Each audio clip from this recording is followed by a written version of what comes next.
ದಸರಾ ಉದ್ಘಾಟಕರ ವಿಚಾರವಾಗಿಯೂ ಸಾಕಷ್ಟು ಚರ್ಚೆ ಆಗ್ತಾ ಇದೆ. ಅದ್ರ ಬಗ್ಗೆ ನಂದೇನು ಒಪಿನಿಯನ್ ಇಲ್ಲ, ನಾನು ಅದಕ್ಕೇನು ಹೇಳೋಕ್ಕೆ ಇಲ್ಲ. ಅದು ಸರ್ಕಾರದ ಕಾರ್ಯಕ್ರಮ. ಅವರು ಕರೆಯೋರಿಷ್ಟ, ಕರೆಸ್ಕೊಂಡಿರೋರು ಬರ್ತೀನಿ ಬರಲ್ಲ ಅಂತ ಹೇಳೋದು ಅವ್ರಿಷ್ಟ. ನನಗೂ ಅದಕ್ಕೂ ನಾನು ಅದಕ್ಕೇನು ಒಪಿನಿಯನ್ ಇಲ್ಲ.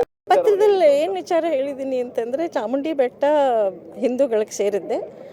ಯಾಕೆ ಅಂದರೆ ಚಾಮುಂಡೇಶ್ವರಿ ದೇವಿ ನಮ್ಮ ಹಿಂದೂ ಗಾಡೆಸ್ ಮತ್ತು ನಮ್ಮ ಮನೆತನದ ನಮ್ಮ ಕುಲದೇವಿ. ನಾನು ಹೇಳಬೇಕು ಅಂದರೆ ನಮಗೆ she is a divine mother. ನಮಗೆ ತಾಯಿ ಸ್ಥಾನ. ಅದನ್ನು ಅದು ನಮಗೆ ಸಮಾಜದಲ್ಲಿ ಎಲ್ಲ ಇದಕ್ಕೂ ರೆಸ್ಪೆಕ್ಟ್ ಇದೆ.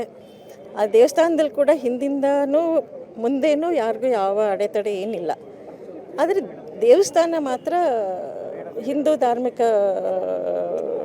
ಸಂಸ್ಕೃತಿ, ಹಿಂದೂ ಧಾರ್ಮಿಕ ಆಚರಣೆಯ ಮುಖಾಂತರನೇ ದೇವಸ್ಥಾನದಲ್ಲಿ ಪೂಜೆ ಪುನಸ್ಕಾರ ಎಲ್ಲ ನಡೆಯೋದು ಅದೇ ಇದರ ಮೇಲೆ.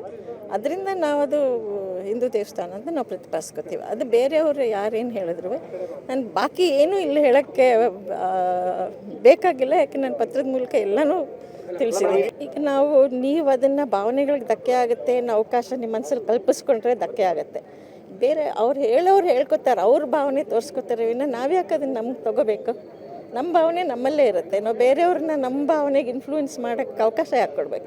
ನಮ್ಮ ದೇವಸ್ಥಾನವನ್ನು ಇನ್ನೊಬ್ಬರ ದೇವಸ್ಥಾನ ಕರೆಯೋರು ಬೇಕಾದಷ್ಟು ಹೇಳ್ತಾರೆ. ಬಟ್ ನೀವು ಯಾಕೆ ಅದನ್ನು ತಗೋಬೇಕು? ಅದನ್ನು ಅವ್ರು ಹೇಳಿದ್ರು ಅಂದಾಕ್ಷಣಕ್ಕೆ ಅದಾಗಲ್ಲ.